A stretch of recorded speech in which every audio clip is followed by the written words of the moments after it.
Hello, everyone, and welcome to our live. Tonight, we discuss the outlook, performances, and policies of the JLP, the PNP, and the UIC so that you, our viewers, can understand the choices that are before you. Tonight, we have with us Mr. Joseph L. Patterson, President of the UIC. We also have with us Mr. Blake Brown, a representative from the Jamaica Labour Party. He is president of the Young Jamaica, which is a youth arm of the Jamaica Labour Party. We also have other guests that will be joining us very shortly. And so we look forward to that as well. Gentlemen, a pleasant good night. Good night to you as well, Mr. Good, Nelson. good evening, Mr. Nelson. Good evening, viewers. And just a slight correction: I'm not the president of Young Jamaica. I am the policy research and policy director. However, I'm representing the organization tonight. Right. I stand corrected there. Thank you so much for that. I do appreciate that. Gentlemen, okay, so I'll give you a minute or so just to I know you mentioned your title and so on, but just to give us, perhaps in a minute or so, your view and your stance on where we are today as a nation. Mr. Patterson, you want to start, or you'd like Well, to? I was hoping, Mr. Moderator, you would first kind of tell our viewers what's really going on here and who you're expecting to be joining us. I am seeing Miss Maureen Brown on the call. I gather we should have some members from the PNP representing as well. Maybe you can update us on that, what we're going to do Yes. today, how it's going to go, and then we can go into our opening remarks, and then we can start discussing policies, I guess. Yes, no problem, Mr. Patterson. No problem, Mr. Patterson. So, yeah, for sure. Miss Brown, I think your mic is unmuted. Yeah, present. Miss Brown? The signal I go, man. Okay, so I'm just gonna put our backstage or so. All right, so we should have with us as well Mr. Glenn Bishop. And Mr. Bishop, he is someone with strong convictions on the issues in our country. He sees himself as neutral, so not necessarily representing a political party itself. So we look forward to seeing if Mr. Bishop will be joining us. We should have also had with us Mr. Dwight Brooks from the PNP-YO as a representative of the People's National Party.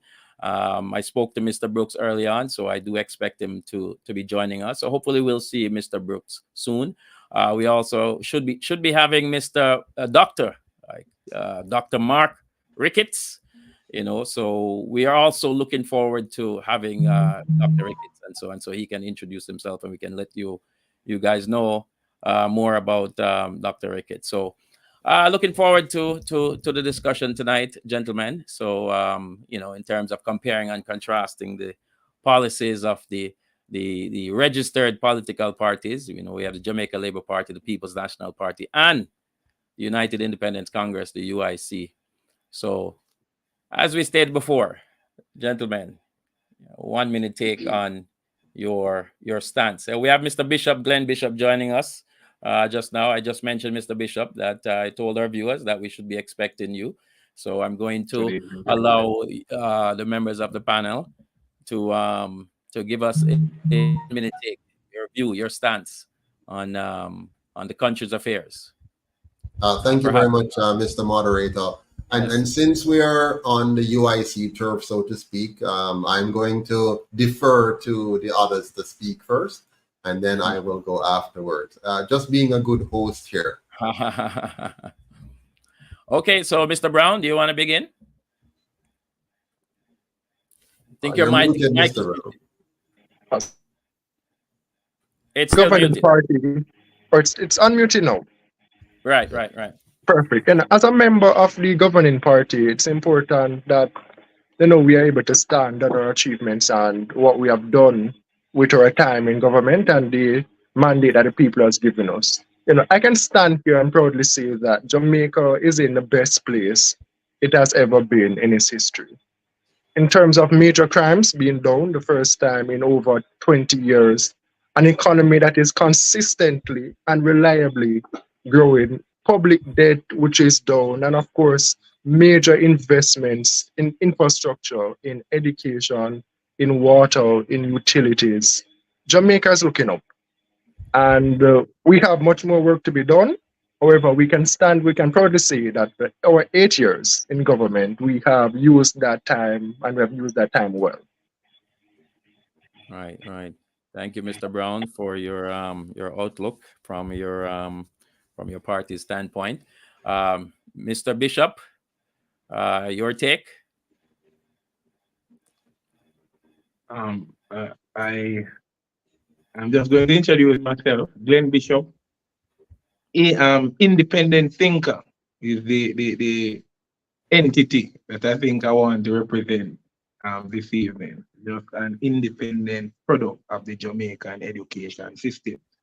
And in saying that I am a product of the Jamaican education system, I want to add that a good education never ends. So even though I got the framework for my education from our system, I ventured onward in my education to realize that our system has been shortchanging the Jamaican populace. The fact is, a child can't know the value of the money that you give them, except for the fact for their needs. So if you give a child $1,000 bill, you'll find that the child will go to a shop and somebody can give them one lollipop and take the entire $1,000 because the lollipop is the greatest desire for that child. I think I am here to I want to respond to what I heard Mr. Brown saying, to say that I think the Jamaica Labour Party is giving that lollipop to Jamaica and taking the value, or the real value of Jamaica, to state your accomplishments as the signal to say that the country is moving in a better place. That is hardly, I think, what it takes. You see, the average Jamaican should feel that upward mobility from which you speak. And if we are always going to look at what we were able to get from the process, and I mean we as individuals, then I think the nation will always be falling while a few individuals enrich themselves. Thank you, Mr. Bishop, for your independent viewpoint there. The independent thinker is very important in Jamaica. Mr. Patterson? Yeah, I would like to take this opportunity to thank all of our viewers who are watching tonight, and hope that you will find the conversation enriching and informative. It's very important when we think about Jamaica that we don't think in isolation in terms of just 8 years. We need to think about what has been happening to Jamaica since the two colonial parties have took charge of this country. You know, for some 356 years, the colonial powers had our people under the oppression of chattel slavery. And then 100 years after that, in terms of colonization, having a colonial government in charge. And then in 1944, we got self-governance. The JLP won the first two terms on the self-governance, and they also won the first two terms of independence. They have had the first opportunity to set the tone for Jamaica and to show us where we're going to go as a nation. Unfortunately, they failed miserably, and in both instances were replaced by the PNP, who is the only party in the history of Jamaica to have been given 18 and a half straight years to set Jamaica on the right path. They too failed miserably. So after 80 years of these two parties, we now need to take stock of Jamaica, and we have a good barometer by which to measure Jamaica. We can look at a country like Singapore that got independence around 1965, similar to us getting independence in 1962. Singapore has taken the next 25 years of their first years of independence to become a first world nation, while Jamaica continues to struggle.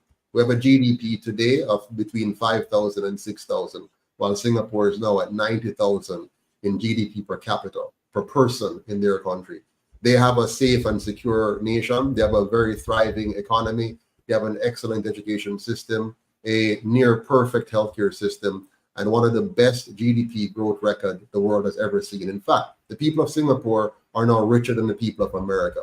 And they have done that without 1% of the resources that we have as a nation. The Jamaica Labour Party and the People's National Party cannot stand here tonight and tell us that we can be proud of anything they've accomplished. In fact, the current government is now recovering from what they have subjected us to during the years of COVID. They locked us down, they destroyed our small businesses, and they sought to punish our people, promising them to not even give them water unless they were to subject themselves to an injection. My fellow Jamaicans, we must not be dismayed by the fact that they have failed us. We must look forward and say that there's an opportunity before us today. And the opportunity is this. We have a new way forward, and that is to look to the UIC as not only the savior of Jamaica, but the organization, the political movement, the party with the plan to make Jamaica what Marcus Garvey wanted us to be, a united Jamaica, a liberated Jamaica, an empowered Jamaica. We're going to talk more about that tonight. Thank you very much, Mr. Patterson. So, gentlemen, I want to start with the big monster in the room first. Well, Crime. moderator, if I may interject, and not to usurp, the role that you play, but something was said, and I'm quite concerned by it in terms of Right. the government to threaten to withhold water for those who didn't take what I presume Mr. Patterson you're referring to, the vaccine. Mr. Patterson, you made a statement. Can you provide factual proof that that statement been actually said? Absolutely. I think in And what- particular, and I'm what- referring to Mr. Tufton's statement about the vaccine and then you get the water. So, Mr. Brown, I think you need to concede that, Mr. Patterson. Absolutely. So No, what no. I'd like to do though, Mr. Brown, and thank you so much, Mr. Bishop, is to let us have an orderly process. So the moderator is going to guide us, but I do respect the fact that Mr. Brown, you would have a question like that or any other question. So please note it down, and then at the appointed time, I'm sure the moderator will allow us to ask questions of each other. Yes, Definitely. for sure. Go ahead. Go ahead, moderator. No, I'm saying for sure. We definitely will have the time for that and so on. So already, it seems like it's going to be a very, very interesting discussion that we're going to have. I was mentioning though, gentlemen, that I want to start with the monster in the room, which is crime. So we understand the politics, but we also understand the issues at hand. So, oftentimes statistics are stated, whether that be from the government or from the opposition or whomever. However, crime itself is an issue that never seems to go away. And of course, this is a global thing. However, one of the things I want us to oversee tonight is Jamaica's position in comparison to perhaps other countries. But before we delve into that, I have a video clip of the Prime Minister and also one of the opposition leader on the issue of crime. I want to play them concurrently, and then we can jump into that if everyone is okay with that. Let me see if I can get the first video up. Is unbalanced and has led Jamaica to becoming an increasingly violent and dangerous place. Generally speaking, Jamaica needs to tackle the deep inequalities in our society, investing in repairing the most egregious manifestations of that inequality if we are to achieve sustained improvements in our national security situation. There is And let me play one from the Prime Minister himself. The guns fuel crime. They are an accelerant. They are needed to protect drugs that are transshipped through our borders. They are then turned to deal with other forms of criminal activities. We have seen in Jamaica where the weapon of choice is no longer the AK-47. It is the AR-15, it is the Glock. These are guns that are manufactured. Right. So these are two separate takes, one from the Prime Minister and one from the leader of the opposition. Mr. Golding focused on the idea of inequality and solving the more broader social issues that needs to occur in order to solve the monster of crime. I know that is just one take by the Prime Minister, in all fairness to the Prime Minister, about guns. But the Prime Minister mentioned that guns have a serious impact on crime. And oftentimes, the guns are coming elsewhere outside of Jamaica. And so that is a serious issue. But let's take, for example, a country such as Iceland. It is perhaps known to be the country with the least crime rate.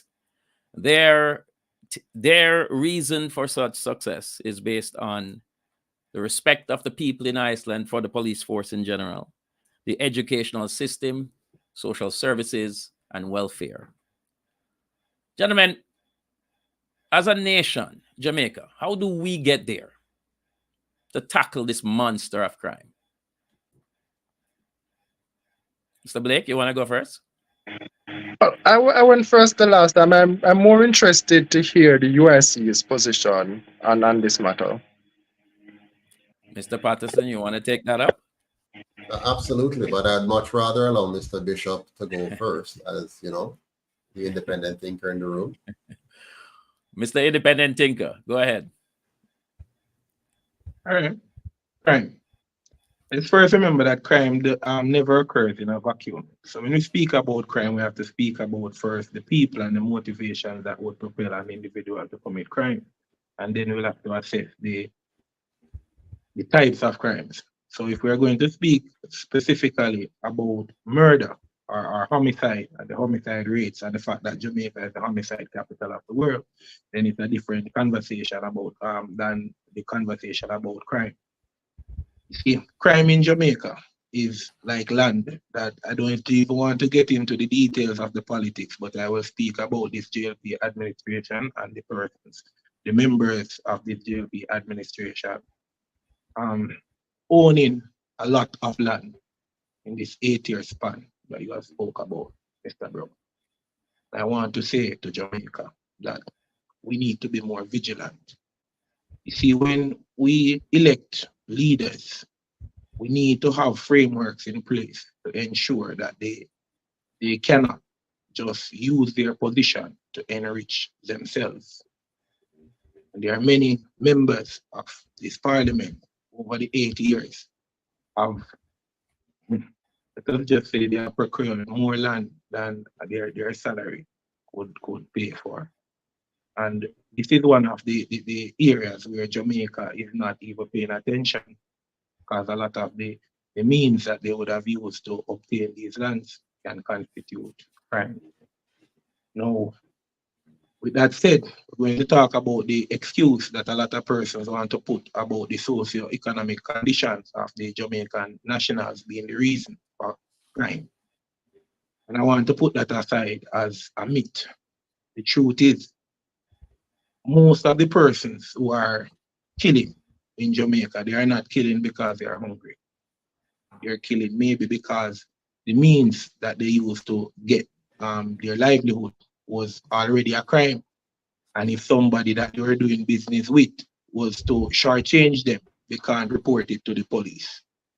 They would have to seek other means of getting justice from the transactions gone bad in these situations. Now, when you have a government where they spend a lot of time and money passing the Data Protection and Privacy Act, which is basically a law that they are using to say that if you see a politician doing something wrong in Jamaica and you take out your cell phone and start recording him, you are the person committing crime. You see, this word crime, when we have politicians who are spending their efforts to ensure that you cannot catch them doing their misdeeds, instead of spending efforts on maybe the Bail Act or the Firearms Act, I don't even think there should be an FLA if we want to reduce crime or homicide rates in Jamaica. I think just like the US was able to amend their laws so that the citizens can arm themselves, I think Jamaica should move in that direction even before we try to make Jamaica a republic. The truth is, a free man can protect his or herself. That is one of the accolades or the responsibilities of a free man. Your responsibility to protect yourself. In our constitution, it says that though the government has the responsibility or the expectation to ensure that we have just laws and the citizens' rights are not breached, it goes on to say that we or us, the citizens, have the responsibility to ensure that our rights are not infringed by even the government.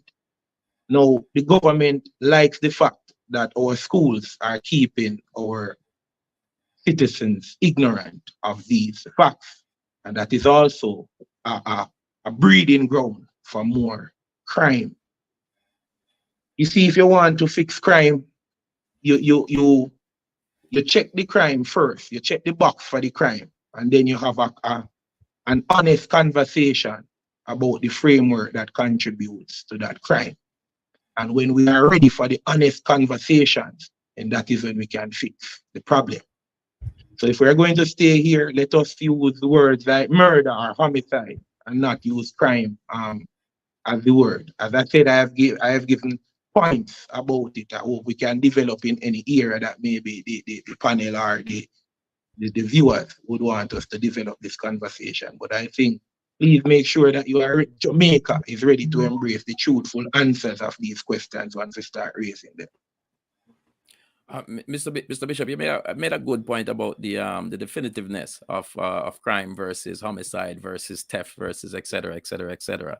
But I know that you mentioned that it's the concept of crime having of the social condition of the people, and social is always tied to the economic condition as well. You mentioned that that's a myth. So you don't believe that, furtherance of what you said, that the idea of fixing the country's social and economic problem, that won't contribute to solving the complexity of crime, whether that be homicide, whether that be theft, whatever. You don't believe it?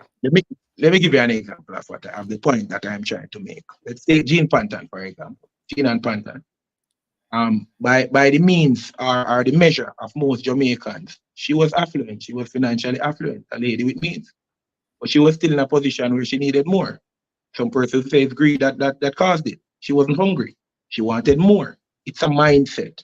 There are other persons living in communities in Jamaica that survive with maybe $300 a day, 300 Jamaican dollars a day, and they find a way to get a meal with that $300, and they don't see a need to go and rob somebody's money.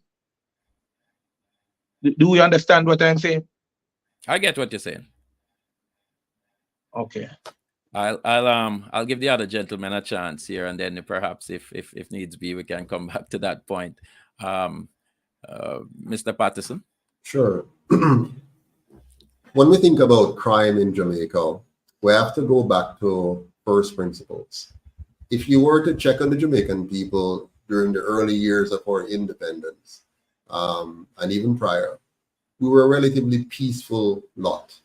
Most of our anger was directed towards the colonial masters that were still controlling most of the assets in Jamaica through the plantocracy, and today through the PSOJ oligarchy. What has been the genesis of our crime problem is really the introduction of partisan politics. And that was strategic by the colonial masters. They've always sought to introduce division into a society when they're leaving it, or even when they're trying to control it. They divide in order to conquer. And so partisan politics was introduced as the means to get us to be divided, to fight against each other.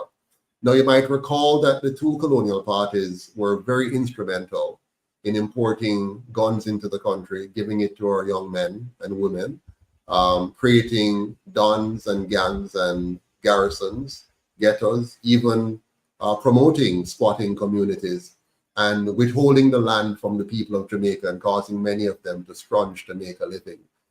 These two same parties borrowed tremendously and put Jamaica into tremendous amount of debts without seeing those funds being spent on things that would have developed the nation. For example, in the early 1960s, the Jamaica Labour Party, when they were in power, they received tremendous amount of money, millions of dollars to build schools in Jamaica. They built half the amount of schools at twice the price for those schools, resulting in a shift system in Jamaica where you had too few school spaces, too many kids in one school, you have to put them on shift system. This affected our learning. So you had a lot of learning issues developing from there. The country was then sacrificed over the next several years to pay down that debt. You might hear the current government boasting that we're no longer at 150% debt to GDP. We're much lower now, but that's at a huge sacrifice. The Jamaican people were sacrificed on the altar of bad governance, of corruption. When we talk about crime, we need to make sure we understand what crime is. Somebody was asking for the definition. One of the biggest crime in Jamaica is corruption, because that denies you the money for school, the money for healthcare, the money for road maintenance, the money for maintaining a good railway system, the money to ensure Jamaica had and would maintain one of the best airline in the world. So we have lost tremendously because of the crime of corruption, and that spirals into other forms of crime. Mr. Bishop is right. You don't normally have crime directly as because of poverty. You can be very poor and not have a lot of crime. But when you have what Mr. Golden called massive inequity, and the people who are suffering from that inequity looks on and see what's really happening, they see no leadership. They see that their leaders are corrupt, their political leadership is corrupt, their political parties are corrupt, the police force is corrupt. They see that to get ahead in life, you have to be connected to somebody. You can't get there because of meritocracy. So a bright student like Mr. Blake Brown here could go to school and study hard and come out, and he has to find connections in order for him to grow up the ladder. He can't just perform very well and, succeed because he has done well in school and come out and apply himself effectively. So these are the real causation of the crime problem in Jamaica. If we had not given so many of our young men guns and created the garrisons and the ghettos as a result, we would not have the problem we have today. So if we want to solve the problem, we must begin by understanding that we cannot give those who created it the role now to correct it. They do not have the moral authority. They do not have, in fact, I believe most of them are complicit and are compromised because of it. If they were to really seek to, get rid of the crime monster we have in Jamaica, really seek to get rid of it, then you're going to have some things coming out of the woodwork. I'll give you an example. Go down to Central Kingston today. The people down there are suffering from turf wars happening between warring gangs and factions. And I'm certain that if you go and peel away the onion a bit, you're going to find that there's some political interference happening in that community and creating the problems we have today.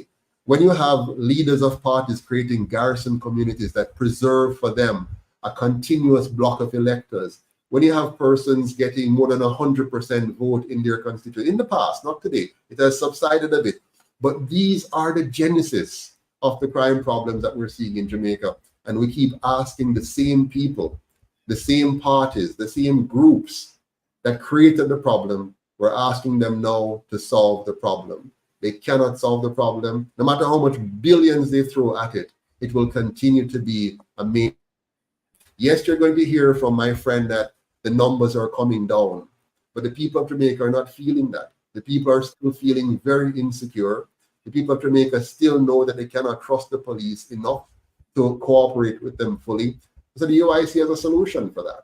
We want to have a true community policing arrangement, one that makes the police officer not just this enforcer, but really a social worker, somebody who is connected with the community, lives in the community, grows up with the community. So the mother, the father, the kids know him or her, and I'm talking about more than one, of course, in the different communities, and forming a bond.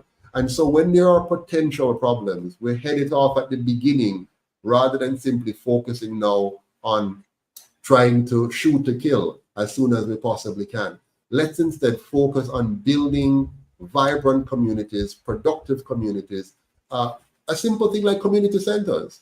Most communities in Jamaica, you go across the 14 parishes, the 63 constituencies, none of them, except for in New Kingston, none of them have a very nice, well-designed public space that we call a park. None of them have a well-designed, well-staffed, well-managed community center where the young people, when they finish school or work or whatever they're doing, there's this recreational space with a gym, with childcare facility, with library facility, somewhere that brings the community together, that is well managed and well maintained and gives pride to the community and pride to our society. Instead, if you look at Jamaica, it's like a very unkept house. If this was a house and you had parents in it, you would want to lock up these parents and say you have abandoned your children. You have failed to maintain adequate, environment for them to have a good, decent form of living. I believe it's time for us to step back and stop accepting the mediocrity that we have in Jamaica and look beyond these two parties to something much better. And the crime problem will go away, beginning with us getting rid of these two colonial parties as the managers of our government in our country. Thank you, Mr. Patterson. Mr. Patterson, you mentioned the educational aspect and the partisan aspect as far as crime is concerned. And from what I take from your standpoint is that we need to focus more on a holistic approach to what we said is monster of crime. I know in the video the Prime Minister was alluding to the idea that guns are coming from outside, and be that true, be that not true. Mr. Patterson, do you believe we make too many excuses for the solution towards crime? I mean, crime, like I said, it's a complex situation, just like almost any issue that we deal with. But do you believe as a country we make too many excuses? And of course, that could be tied to your response with regards to the partisanship instead of building a holistic approach. Well, we have had several crime plans over the years. Both parties have been giving us a number of crime plans. But here's a simple matter, very, very simple matter.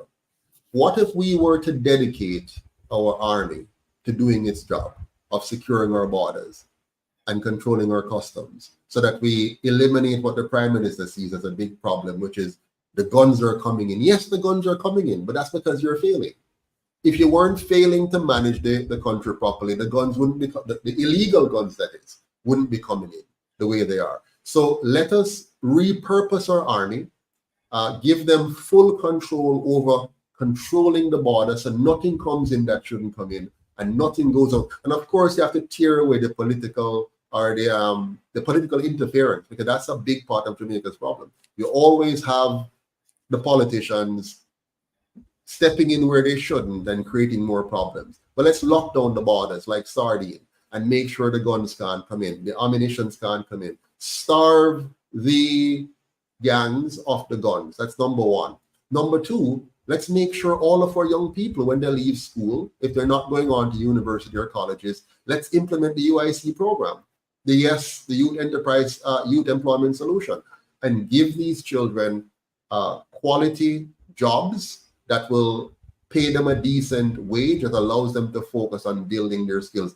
I know you're going to hear that the Prime Minister is announcing stuff like these and trying stuff like these, but it's not a comprehensive solution. And the problem with the government is that we can't trust them. Eh? So even if they announce new programs, they continue to fail, because you're going to end up with what we had in the education ministry, where a minister goes in and some serious things happen, and before you know it, millions of dollars are lost and the programs are not effective. So we need effective leadership. And I can tell you this, if we give the two parties 500 more years, they will still not achieve what UIC achieved in 25. Thank you, Mr. Patterson. Mr. Brown, it's your chance to respond now and give your own take. I'm happy that I can stand here and I can speak from a position of fact. Because fortunately, the fact is, in 2023, Jamaica experienced the lowest rate of major crimes in 25 years. That's a fact. Undisputed, once you do the numbers, speak to the people, that is the fact of the matter. So what led to this? Again, fortunately, I can speak from a basis of fact. Plan Secure Jamaica. What does that entail? It entails investments in our security forces, providing them with the vehicles they need to move around, providing them with the body cams that they can trust them. It entails investments in the Jamaica Defense Force, ensuring that they have the vessels to patrol our waters and the equipment to go around and the radar systems to track and to identify when unscrupulous entities are coming into the country. What does Plan Secure Jamaica also entail? It also entails the use of states of public emergencies and zones of special operations to disrupt and degrade capabilities of gangs, to provide our social workers and our social safety net to go in to establish peace and give these communities a social investment that they deserve. So you speak about community centers.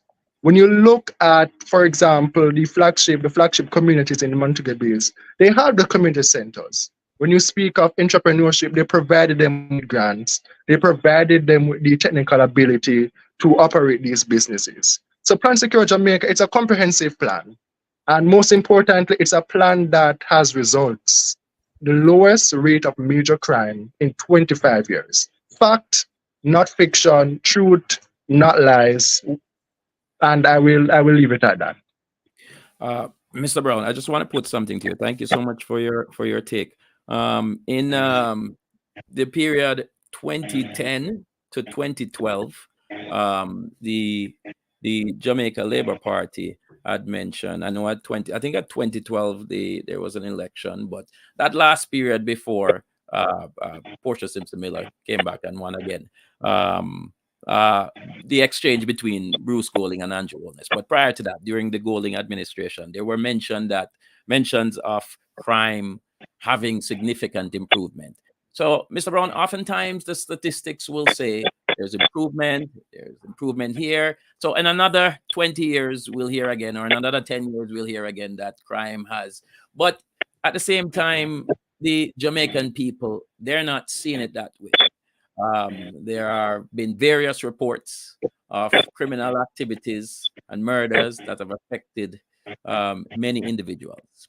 So beyond the idea of having a certain stat that crime is decreasing, or by what margin, by what measurement, and what is the latitude towards the measurement that we're using, what is the solution, the holistic solution to take Jamaica from where it's at to improving it on a consistent basis, a longer period of time? What is the plan of the Jamaica Labour Party for that? Again, we have a plan, and we have a plan that has demonstrated results. Plan Secure Jamaica has worked. It's not only in 2023. The decline has been consistent since 2020. Consistent decline in major crime year after year after year. It's a plan, again, I'll say it, and I'll say it once again, it's a plan that works. It's not a 1 year decline, it's not a 2 year decline. It has been a decline over 8 consecutive years. And those 8 consecutive years let me finish. And those 8 consecutive years have coincided with the implementation of that plan under this government. Right. Yet before in the administration there were declines. However, what happened? The People's National Party took the reins of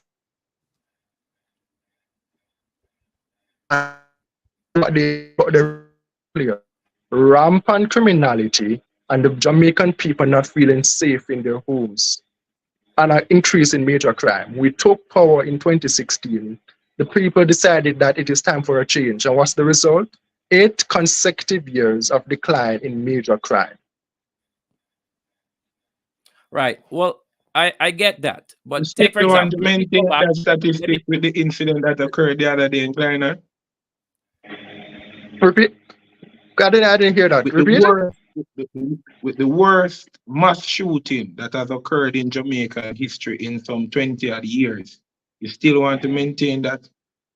You're saying a significant reduction in major crimes. This is because maybe the perpetrators of these crimes decided that they didn't want to do it. The JLP is demonstrated no ability to have any impactful control or change factor in the number of crimes committed in Jamaica. If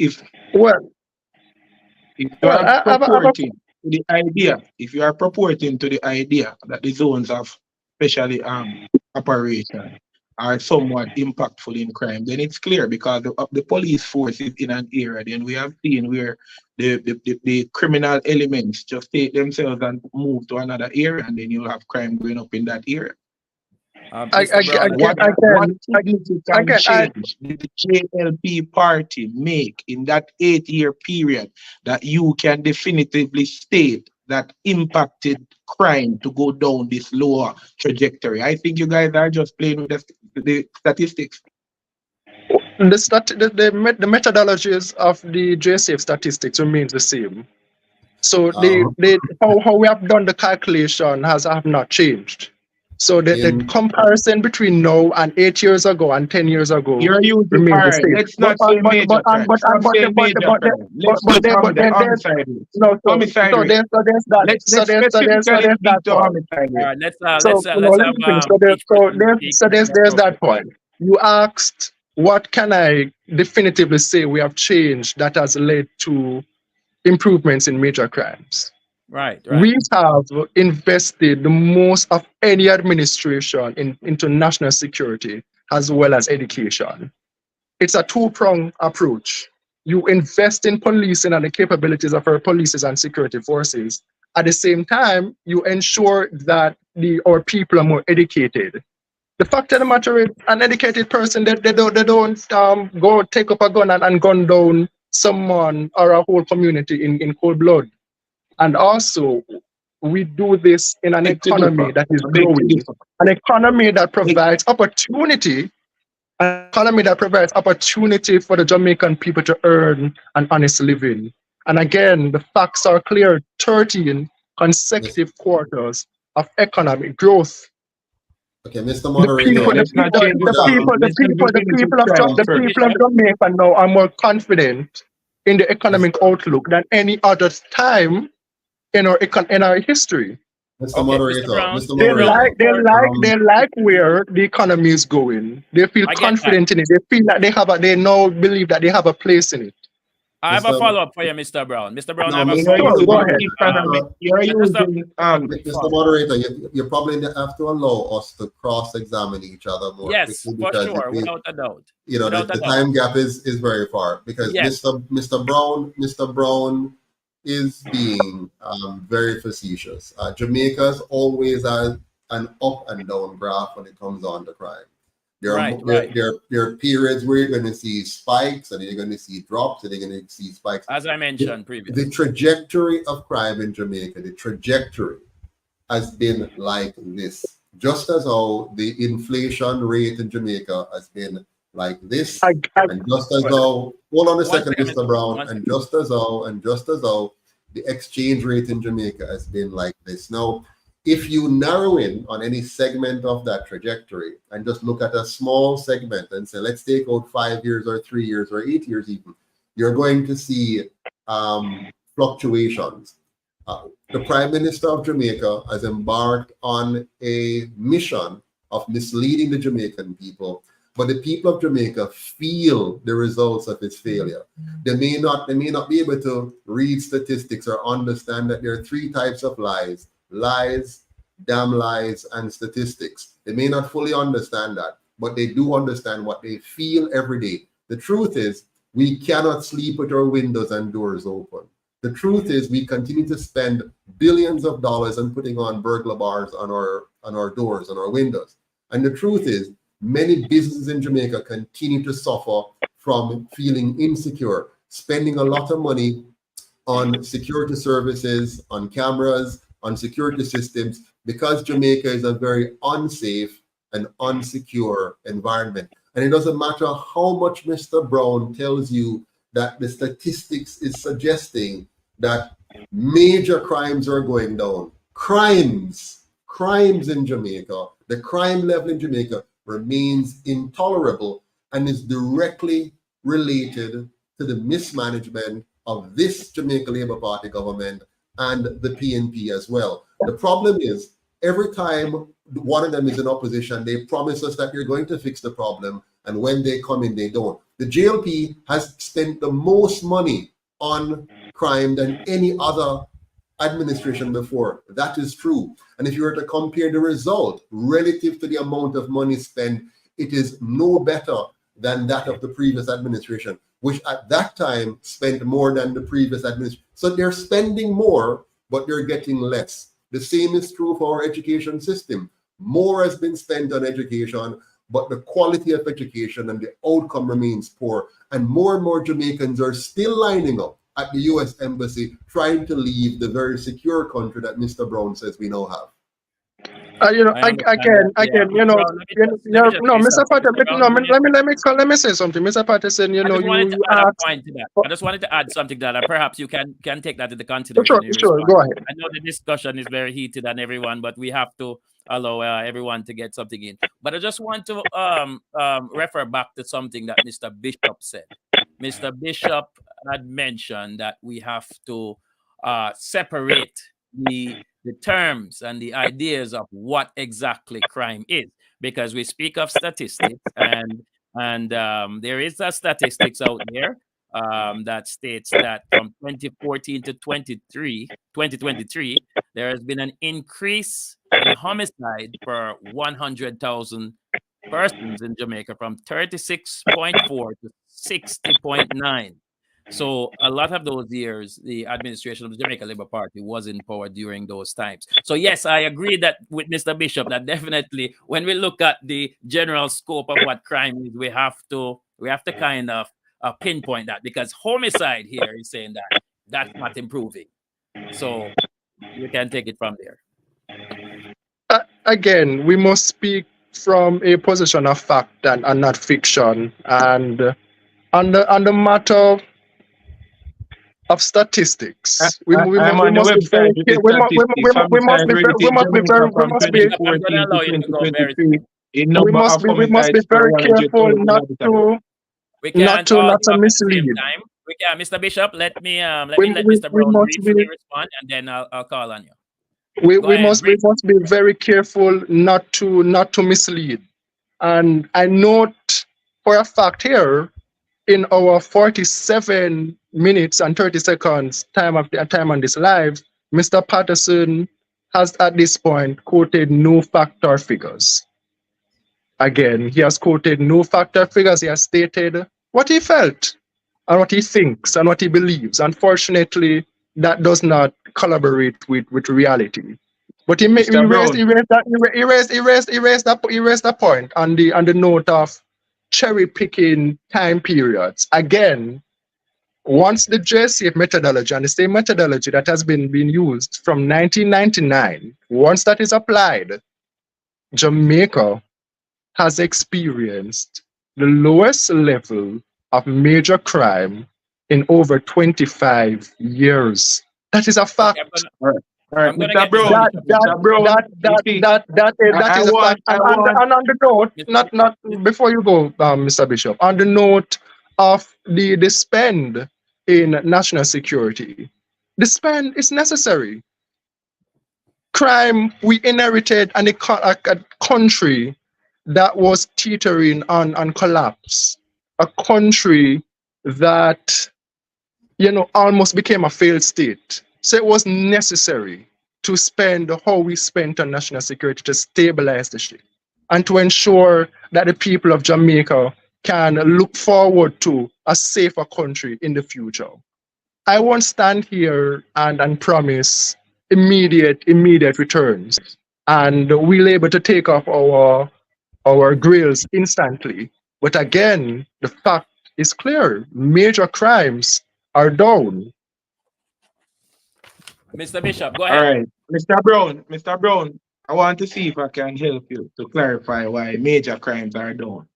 I want our viewers, I want you to pay attention to the fact that Mr. Brown is ensuring that he maintains the statement with the phrase major crimes being the operative phrase in his statement, because he wants to refer to one statistics.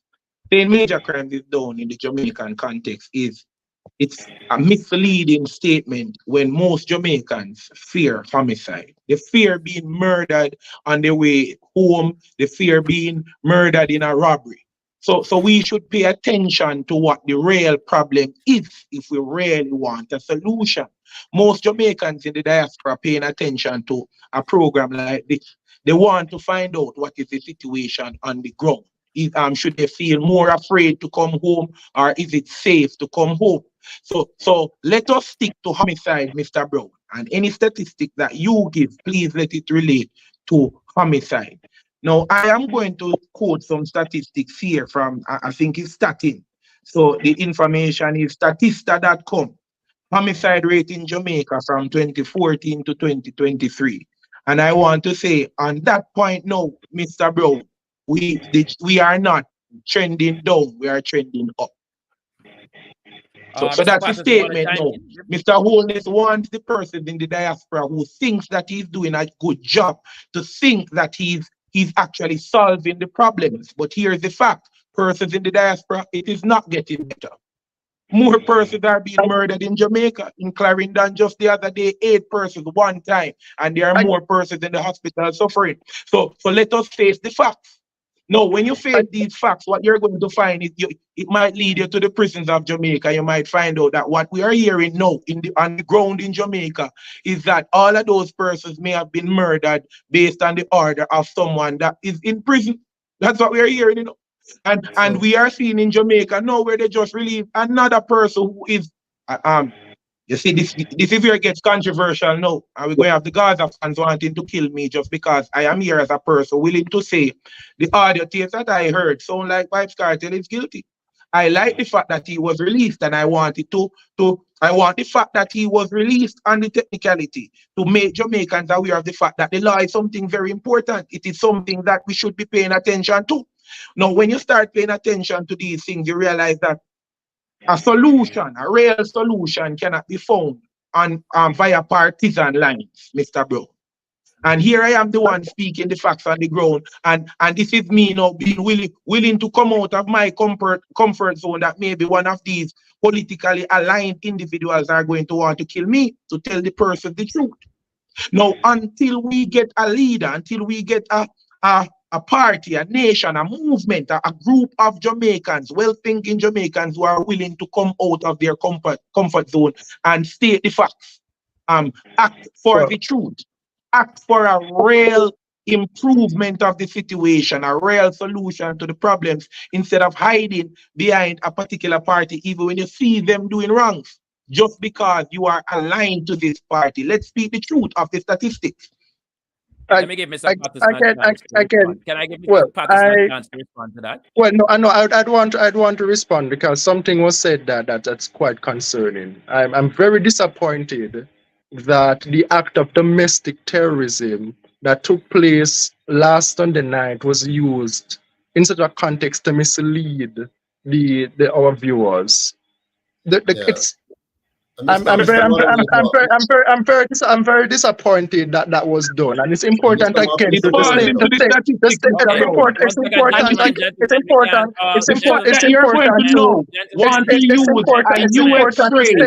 take it out of homicide. It's important again. Hold on a second, gentlemen.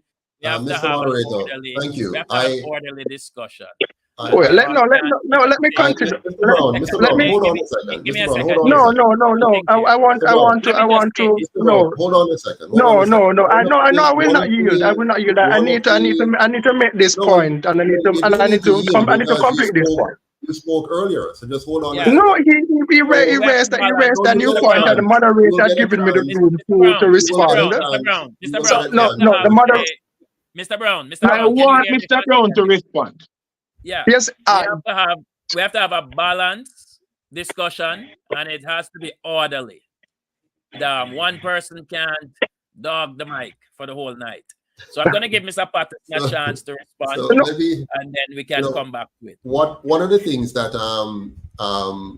the GLP is very good at is marketing and PR, and finding ways of phrasing things to distract from the reality. You heard Mr. Blake, Mr. Brown is about to tell you, domestic terrorism and major crimes. And they try to compartmentalize things and gang on gang. They try to find every way to deflect from what is really going on. What is really going on is that for 80 years now, and that is a fact, Mr. Brown, and that is statistics, For 80 years now, we have been trusting these two parties to give us a safe Jamaica, and they just have not. Whether or not you're going to point to small periods or blips in the statistics, the fact remains the same, that you have now had 80 years. We now have Andrew Holness as the leader of the JLP, and prior to that we had Bruce Golding, and prior to that we had Siaga. But the trajectory is the same. Now, I don't think we can spend the rest of the night on this, but we can all agree that while the JLP is trying to find various ways to parse out the statistics to justify their existence and to give us the impression that they are succeeding at something we all know they're not succeeding at. We all know that. But they would like for us to get glazed-eyed and to say, oh, major crimes or domestic, whatever. The bottom line is that crime is a major problem for Jamaicans still today. Whatever improvements you think you have achieved in 25 years, crime remains a major problem today. No matter how much money you've spent on it, crime remains a major problem today. The Jamaican people are still feeling insecure. Now, if you want to tell us to give you another term and you're going to do for us what you promised in the first term and didn't achieve, and promised in the second term and didn't achieve, if you're asking us for more time, the answer from the Jamaican people should be a resounding no. Mr. Moderator, can we now move to the next topic so Yes, that we can yes, get for some sure. things in? My intention for sure. I want us Can to I know I really want the two things were said, and Mr. I'll Brown, wrap we have up on several this issues. one very Mr. Brown, quickly. we appreciate you Yes. being here tonight. We have several issues that we want to get. The time will not permit for us to give any extended time. I know the discussion can always continue. It will never end because the issues are complex and they are vast and so many. But I want to bring up a topic that perhaps collides with crime and even the economy. Big topics like these, the issue of corruption, and I want to play two quick videos once again, and then we can take it from there. The Prime Minister is at the head of the stream when it comes to national governance. The Jamaican people are growing increasingly cynical that there is no accountability among the political class of the country for wrongdoing. This referral of the Prime Minister for possible prosecution by the country's principal anti-corruption institution raises serious questions about integrity, credibility, and his fitness to lead the country. The Prime Minister cannot remain in office while this possible prosecution for corruption charges is hanging over his head. I am therefore calling on the Prime Minister to do the right thing for Jamaica. He must now, at a minimum, take away himself on a leave of absence until this matter is finally resolved. Nothing less than that will do right by our country at a time like this. I think it's good for Jamaica that the Integrity Commission has shown that it has a level of independence and objectivity that it can refer the Prime Minister of the country, the head of government. Okay, and let me play the other. If you really are going to talk about breaking, if you really are going to talk about breaking corruption, then you have to insulate the decision makers. And it's not just the parliamentarians and the ministers or the public servants. You also have to insulate the political process. Because in our system, the political parties rely for funding on the people over whom their decisions will have an impact. And so things like the political campaign financing and the registration of political parties, those are important pieces of legislation to break that overhanging connection. So the challenge is the Jamaican public ready for this? Is your government ready to?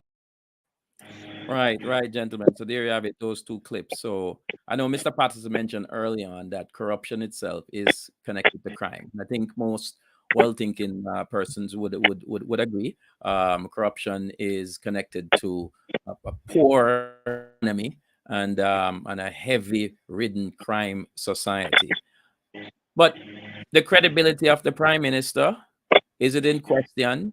We know from time to time over the years, we have had the two major political parties, and we know they consistently accuse each other. We know there's been consistent. Some of them obviously are justified statements of different members of the PNP and the cabinet having issues with scandals and corruption. Likewise, the Jamaica Labour Party. Mr. Patterson, the credibility of the prime minister, and to extension, the two main political parties, the PNP and the JLP, with regards to a history of scandals and so on. It would have been so, what Mr. Golden said would have been so powerful if he was credible and if his party was credible. Because they are so corrupt and have been so corrupt over the years that when they say powerful things like what he said, it loses its potency. It's not effective because the people are looking at him and they're looking at the PNP and they're seeing that here is the epitome of corruption. But Mr. Golden is right. The Prime Minister should step down, as well as Mr. Golden should step down. In fact, both parties, when you look at the history of these two parties, you're talking about, and I hate to say this, but it is very true. If we were to be honest as Jamaicans, if we were to assess these two parties carefully, we would come to the conclusion that we're dealing with two parties that are a part of organized crime. We would say that. And we would have all the facts, Mr. Brown. We would have all the evidence in the world if we were to decide to bring those to the table and show that these two parties have engaged in massive corruption, including funding criminal gangs, funding dons, giving them government contracts, and all of that. You can challenge me on that, but that is a fact. No, I want to interject, please, Mr. Patterson. Allow Mr. Brown to state clearly on that point. If he's unwilling, to state clearly that we Jamaicans know. Mr. Bishop, can we allow Mr. Patterson to finish, and then we'll come to you? And let us not interrupt each other again. Let's allow the person to finish. And of course, Mr. Moderator, you have to cap us if we're going too long. But for sure. Let us finish. Now, let's think about this major corruption issue called FinSAC, which happened under the PNP, where we had the largest transfer of wealth from the poor and middle class to the hands of a few and even foreign entities. And both parties have told us for years now that they're going to give us this report so we can know what really happened and where the blame should lie. And both heads of these two parties have been a part of this.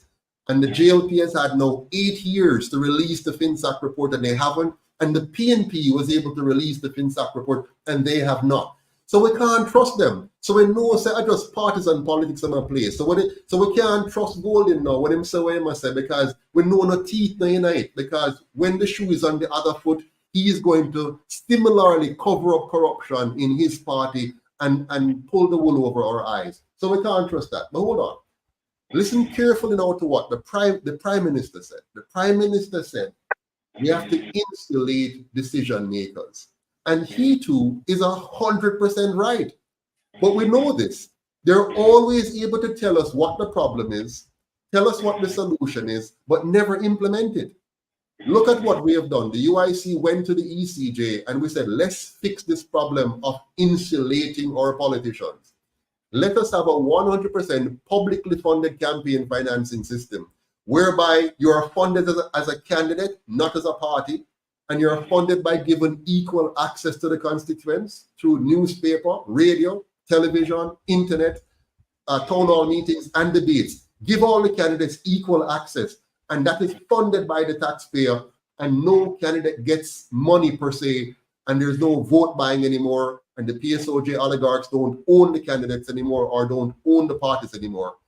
And the Prime Minister, through his delegates, and the opposition leader, through his delegates, refused to take Jamaica in that direction, because even though they know what the problem is, they are both complicit in maintaining the same system of politics where the PSOJ oligarchs fund their campaigns, fund their parties, and then controls the agenda of Jamaica and controls the economy and people of Jamaica through these two parties.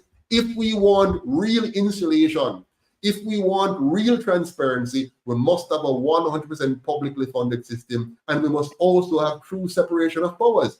We cannot continue to have the executive branch and the legislative branch being mixed together with a prime minister having a say in both branches of government, cabinet members being drawn from the Senate, which is handpicked and appointed by the prime minister and the opposition leader, and MPs also being a part of it.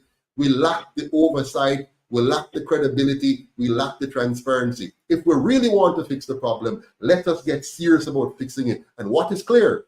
Neither Mr. Golden nor Mr. Holness nor their two parties are serious about a transparent and effective system of governance in Jamaica. Mr. Bishop, you want to go ahead? On the point of corruption, to Mr. Brown, I'm just going to say, where is Mr. Holness' statutory deduction? That's the one. Second, I'm going to ask, how is it that they want to reform the Constitution without implementing any statement or any clause of impeachment for public officials? Isn't this corruption? How can you expect persons to trust you when you are going to say, here, Jamaica, we want to change our constitution into one where I am given the position of president of Jamaica. And in this new constitution, I will be infallible. There will be no statement as to any act that I can do that would warrant my removal from that office. And if I need to say anything else to show the level of corruption present in this administration, then the person here would probably be different.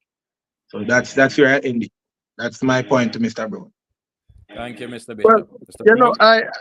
I thank you for those points, Mr. Bishop, and I'll start with you, and I'll start with the last one on the matter of immunity and statements. Those clauses are important for this very same reason. Similar to how members on this program today can get up and say things that are simply not true, and they can get away with it scot-free because of the importance of freedom of speech. Those clauses are important for the very same reasons. Freedom of speech is important to maintain in a democracy like ours and in a free and fair country like ours. We must ensure that our leaders can speak without fear or favor. And I will leave it at that. On the note of the proposal for a publicly funded electoral system, what I would say again, Jamaica is free and fair. Let people spend their money how they wish. You cannot dictate that you should receive public funding. Why should my taxpayer money, why should Mr. Nelson's tax dollars go to you, Mr. Patterson? Have you demonstrated any form of commitment to the Jamaican people to earn their tax dollars?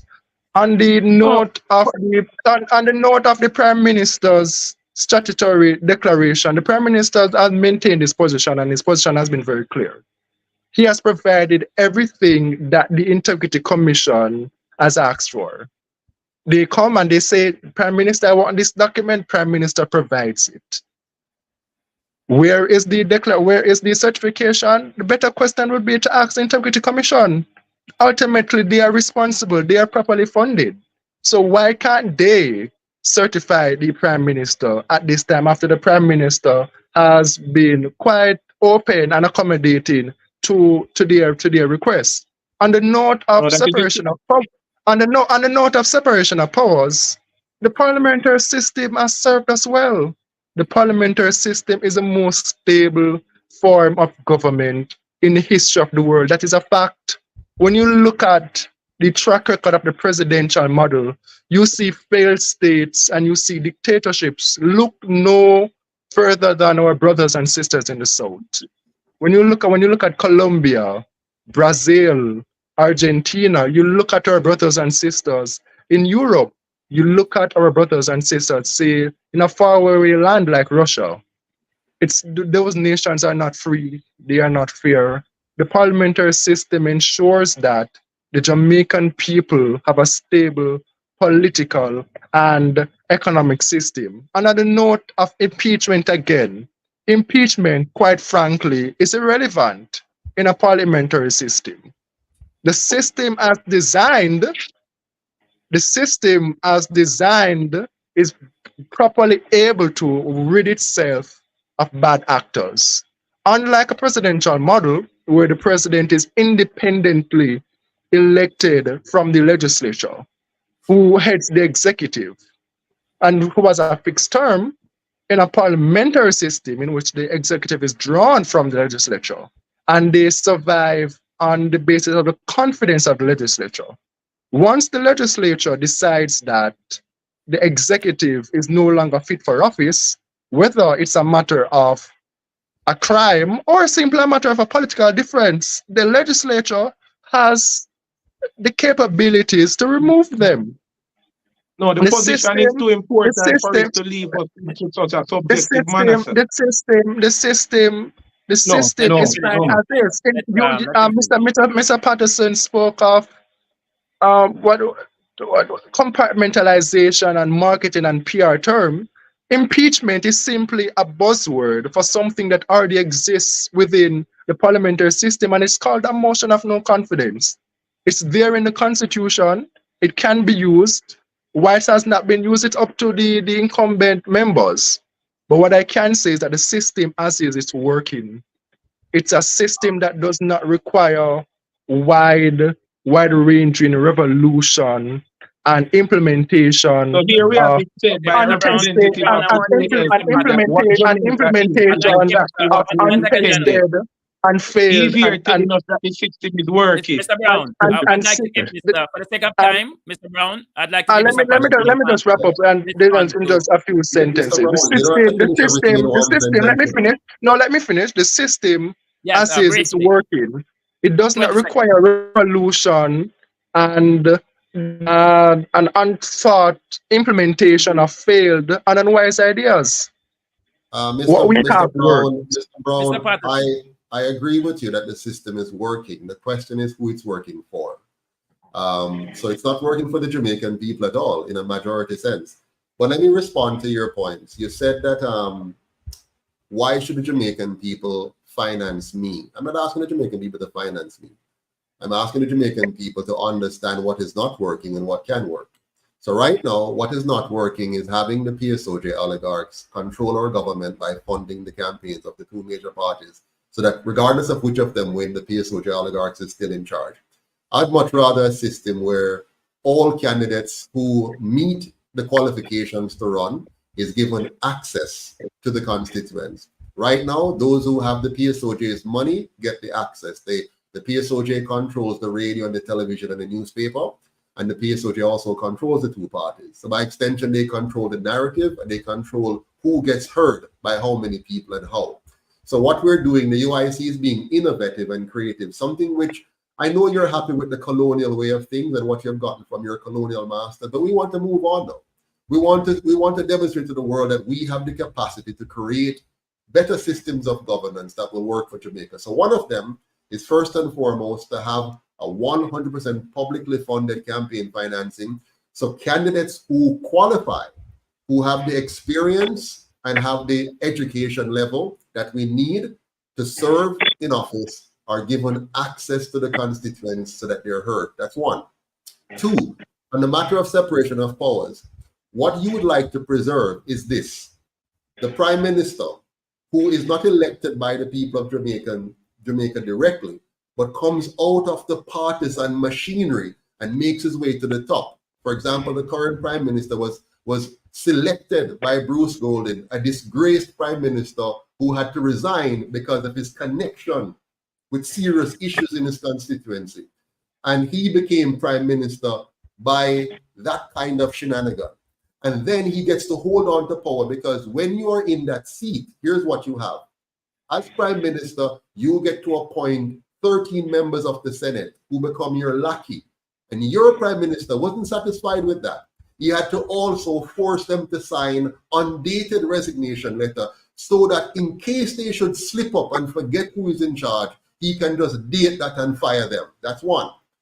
Every member of the House Authoritarian of power. Representatives, every member of the House of Representatives, every MP that is on the governing side are hoping and wishing and praying that he gives them a cabinet position, because when they get a cabinet position, it's more prestige, more power, and more access to money and more opportunities for corruption.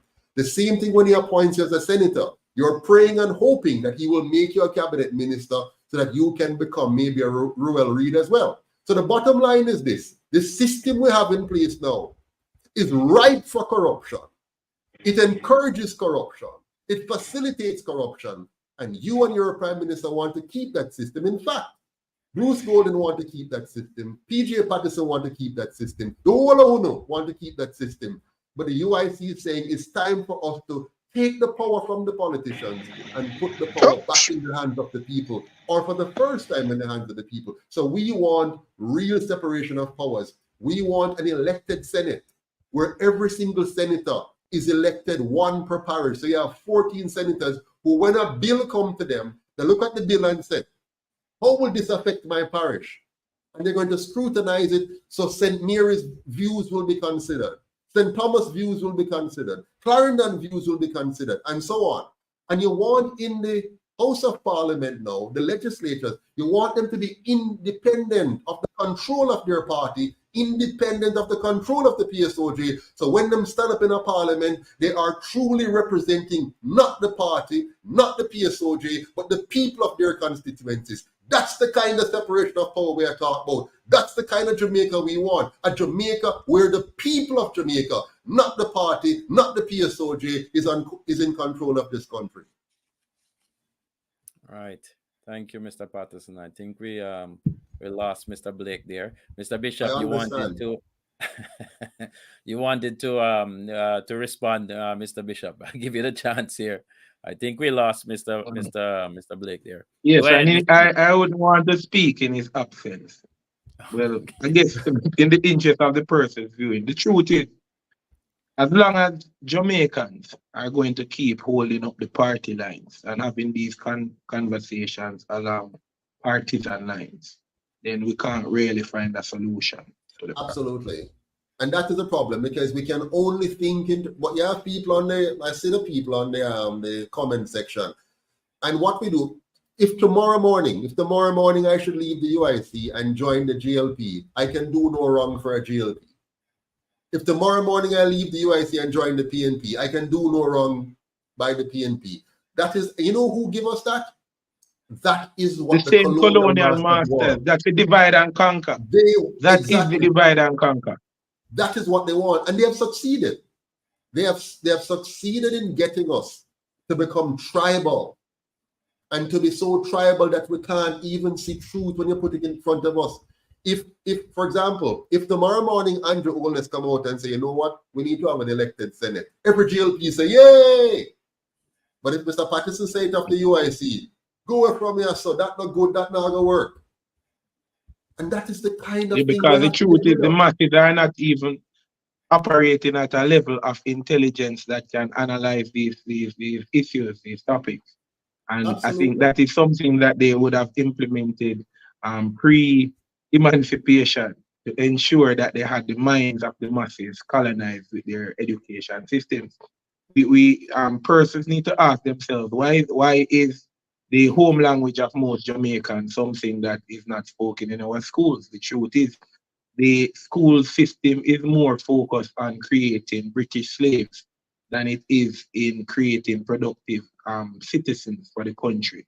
When the China Harbor Engineering Company comes here to work on one of the projects, most of the persons there can't speak any English. The Chinese engineers are talking their own language, but yet they are able to come to Jamaica and erect monolithic structures are great engineering feats with the knowledge of engineering, not their ability to assimilate to the English language. The truth is, we have always known that in Jamaica, most of the persons coming into our schools, their home language is Patois. They are All right, let us just take the skill disciplines. A teacher should not be held to the standard of speaking standard English in a class where you're teaching this child, for example, electrical engineering or auto mechanics. The fact is, on the floor doing your job as a mechanic, you don't need to be talking to anyone most of the time. So there is no real need to be operating at a certain level of in English in order to fix a car or in order to develop the skills of a great mechanic. And these are I some of the want, things that Jamaicans need to start looking deeper into. Why is it our government I want is to more concerned? I want to just comment on something you touched on, and then Mr. Nelson, you can take us to the next topic. But you mentioned engineering in Jamaica. I want you to think about this. We have had the University of the West Indies now for many years. We have had an engineering department in the University of the West Indies for many years.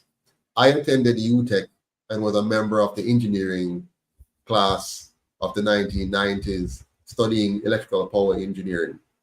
You want to tell me, after spending billions of dollars on our universities, training engineers, we can build roads, we can No, build look at the roads highways? that they're accepting now. The roads that I they're know. accepting, all right, like the road, what is a road? A road should be No, an elevated area to drive that has lower line areas to take off the water. Look at yeah, the roads watch in this. Jamaica. They have designed the opposite. We have river. They are No, making riverbeds and calling it right. roads. Exactly. Like if rainfall at Santa Cruz and you can't drive peacefully because more than half the road is taken up by water. Little By the rainfall. But the water, that's point, the waterway. yeah, but the point I want to make here, Mr. Nelson, Mr. Moderator, is this. We have been spending billions on our universities and our schools, and we've been training engineers. And if you look right across Jamaica, anything that's massive, anything that's delicate, anything that needs careful attention, we have to import other people to come and do it, right? And then we give them the land. We allow them The to land own around it. infrastructure, and we allow them to look what they do. You now have a foreign company that runs our toll road and takes the money out of our country as we're paying tolls to drive on our own road. Again, you can have a country that has toll roads, but you have to ask the question, why is a country the size of Jamaica in need of foreigners coming here to build a toll road and to operate that toll road and to take that money out of our country? Why is it that after we have paid taxes for roads, all of us pay taxes. Every Jamaican pay tax. Once you buy something, you're going to pay 15% on it. Before you used to pay 16.5% on it. Every one of us are paying taxes. And for some strange reason, if we can pay tolls and companies can come here and be profitable off our roads, it means that we could have done it ourselves and we didn't have to now offshore the management of our roads and get tolls in place that are now double taxing our citizens while pushing them to drive on bad roads that are not maintained. But that's another story. Mr. Moderator, you might want to move on. Thank you, Mr. Patterson. Mr. Brown, I just had a follow-up question. I know you mentioned that and welcome So, back. well, Welcome back. I yes, know I you had had some technical difficulties. My yeah, my phone died. it happens. It happens. Yes. Thank you for joining us back. Welcome back. You had mentioned that the parliamentary system has served us well, but in light of, I just want to know under which context do we believe that is the case? I mean, it certainly is not the only form of government that exists, but if we think about corruption and linking it to crime and linking it to the economy and so on, we recognize that a lot of the charges that are laid against the parliamentarians, members of parliament, for their actions with regards to mismanagement, misuse of funds, and so on. So we think about a system, like for instance, you think of New Zealand, a country that is recognized to be practically, one of the best, if not the best, the anti-corruption level. One of their focus is a heavy strategy of having independent institutions away from government. So what is the crime then in Jamaica implementing such a system? Separating members of parliament who represents the people in a local setting versus allowing them to be ministers of government and so on and so on. How bad can that be, Mr. Again, In what context do you mean that the parliamentary system has served us well here in Jamaica? It's important to look at the alternatives. And the presidential model, which I see has favor with many on this platform. But what's the track record of that presidential system? Again, look at our brothers and sisters in the South and what they've gone through, what they had went through. Dictatorships and failed states again and again and again. That is clear. Parliamentary systems, on the other hand, are far more stable. However, yes, they require tweaks. And yes, they require independent institutions. That's why our framers of our constitution provided independent institutions such as the Auditor General, independent institutions such as the Director of Public Prosecutions. And over time, we have added more. Some within the Constitution, some outside of the Constitution, such as the Electoral Office and the Office of Political Ombudsman, which is now a part of the ECJ.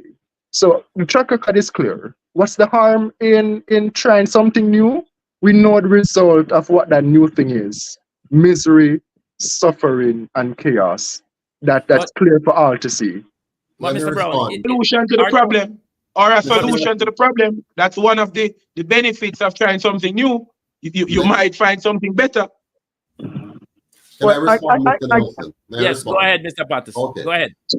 If you notice, nobody on the system here mentioned a presidential system. Nobody said that word. So Mr. Brown has a canned answer. He has a cut and paste answer.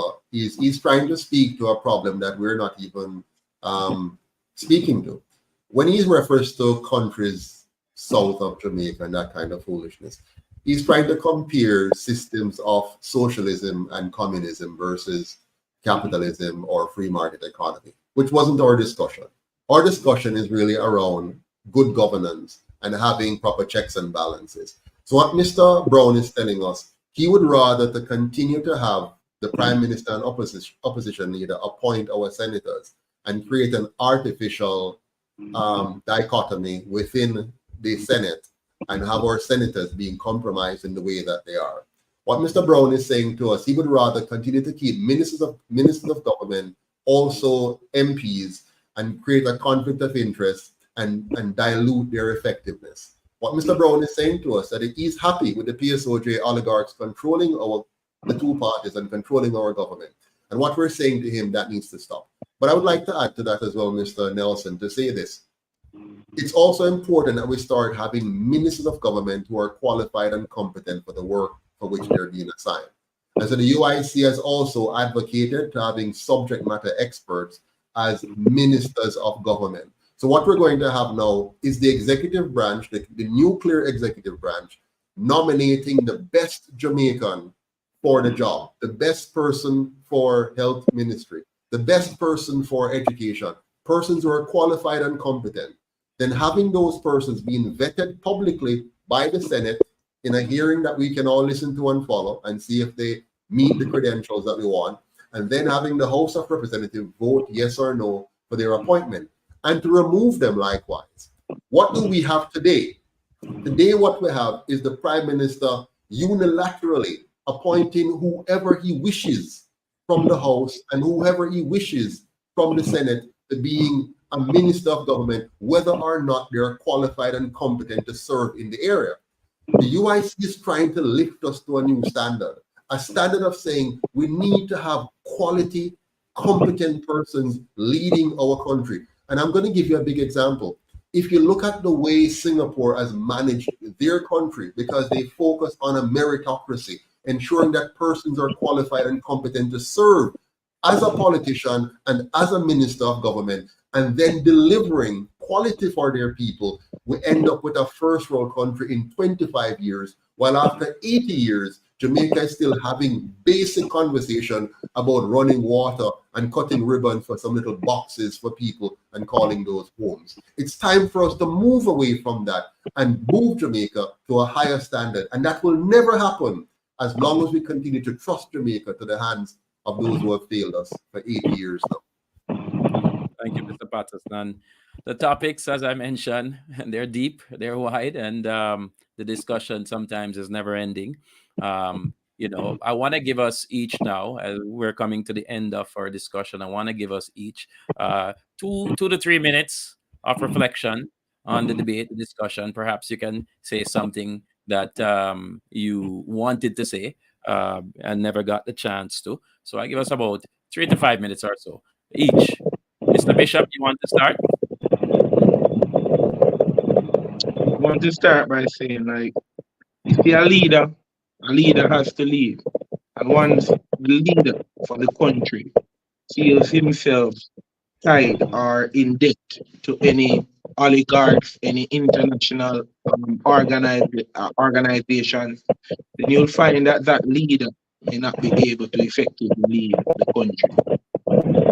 I think the leader for Jamaica that will take Jamaica to a better place has to be a leader that is solely tied or has a sole responsibility to the Jamaican people to ensure that Jamaica as a nation advances to a more productive place in the world. The fact is, as a nation, as a country, we have a lot of resources that our government is not even able to see. Just our geographic location, the equilateral belt, gives us the living conditions where we don't need to run any heat. There is no energy cost for heat in the homes in Jamaica, and we do it with good site management or maybe construction planning. We don't even need AC in our houses to be comfortable in Jamaica. We also have almost 10 hours daily of solar lighting. So, and we are not using the opportunity to generate energy from this time. You see, the Bible says a fool and his wealth shall part. And I see this Andrew Holness administration as that fool. In fact, I see the governmental collusion that has been left here to keep the people ignorant of the facts. I think they are just holding the people down because they don't really want to activate solutions to these problems. They just want to maintain the status quo, which is that most persons in Jamaica remain poor, ignorant, and hence a slave to the system, instead of coming up with policies that can truly contribute to the development of the nation and the individual or the personal success of the individual, so that we can reach have a better place or reach a better place as a nation. That's it. Thank you so much, Mr. Bishop. Mr. Brown? Well, I would like to speak last, as I will have been off for some time to gather my thoughts. So, So, Mr. Mr. Brown, Patterson, over to Mr. you. Brown, you're not going to get your wish tonight. The moderator is in charge. Well, no time like the present. As I wrap up, I'd like to say it's important that we remain grounded in fact and we remain grounded in truth. And a lot of things were said here today, some very true, some not so true, and some are just blatant lies.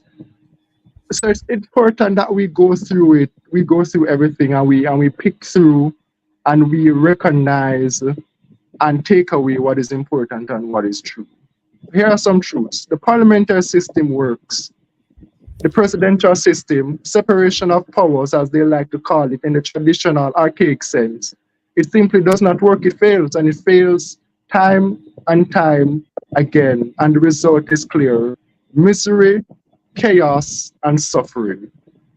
On the matter of the domestic attack, of the domestic terror attack in Clarendon that I didn't get to address earlier, I was disappointed that the pain and suffering of a family and a community was used to mislead the public.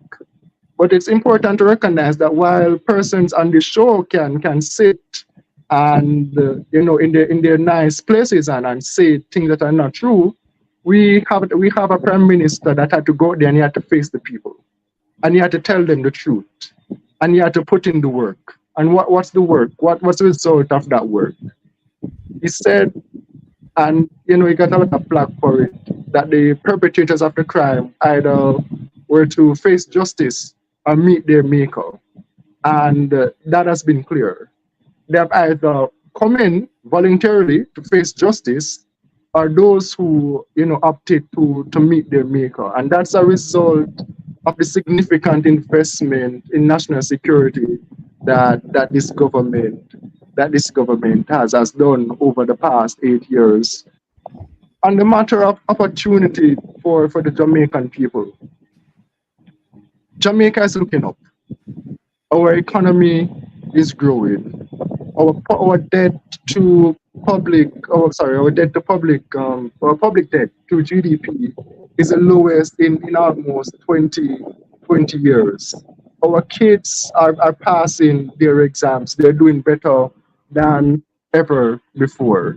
So what I'd like to wrap up and say, it's important we stay the course and we look at what is true and we look at the facts and not be swayed by half truths and blatant lies for political power. Thank you, Mr. Brown. Mr. Patterson, you have the closing thought. Thank you so much. First, I want to thank all of our viewers. I see your active comments in the comment section. I really appreciate that. Some of them favorable and some of them unfavorable. I want to, particularly reach out to those of you who are highly partisan and feel you have to be disrespectful. I want to continue to protect your right to free speech. So you will see in the near future where the Prime Minister will be making efforts to shut you down because they don't want to hear from all Jamaicans, even if they don't like what they're hearing. But we like to hear from you, even if you're bitter and angry and partisan. We want you to have the freedom to speak. I want to thank Mr. Blake Brown for being here tonight. I understand that both leaders of the other two parties were invited and they have not responded. And I understand that other members of their parties were also responded. But Mr. Blake Brown, you were brave enough to show up tonight, and I really appreciate that. I think that is admirable of you. You have made a valiant attempt to make good what is very difficult to be made so. And so I want to thank you for your bravery.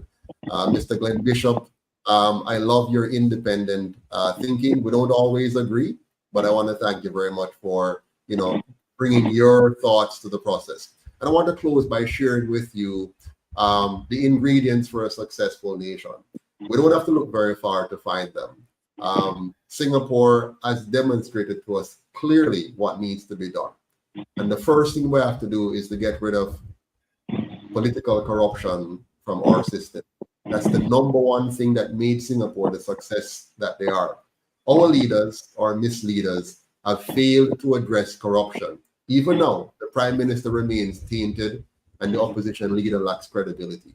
So the time has come for us to get serious about eliminating corruption. The second thing that Singapore did was to make sure that they had a very safe environment. They built a police service instead of a police force.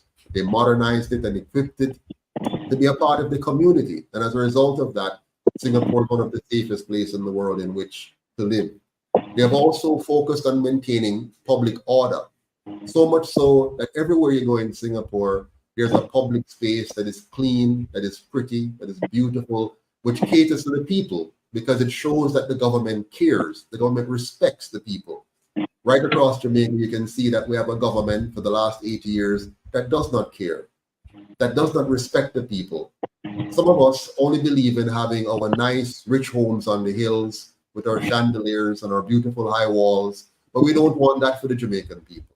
We talk about every poor man to have a mansion, but what we want is a Jamaica that feels like a mansion. The entire Jamaica. Nice roads, good sidewalks, street lights, public parks, public amenities, so that we can feel like we're loved and respected by our government. But that is sorely missing. Singapore also had a laser focus on building human capital. And so because of that, from the very basic school level, they invested in quality teachers, trained teachers that understands how children learn and help them to master the fundamentals of math and English, understanding each other, understanding how to work in teams, and so on. And because of that today, their per capita income and the wage levels for their employees, for their citizens, are the highest in the world. And by the way, that's a fact, Mr. Brown. That's not fiction. It's also very important that we have a clean and green, not a JLP, but a green Jamaica, where we respect the environment and we want to ensure that the Jamaican people can breathe clean air and drink clean water and enjoy a beautiful environment. For that, we have to get rid of bauxite mining, for example, because that pollutes the air. It pollutes our water. It destroys our farming communities, and it leaves an irreparable devastation in its wake by the time they finish extracting our minerals from our country. We have to have a government that is more than money, that is focused on the interest of the people. And sometimes you have to say no to some kind of investment because they're going to destroy your people, even if they give you a little bit of tax revenue. So we must say no to that.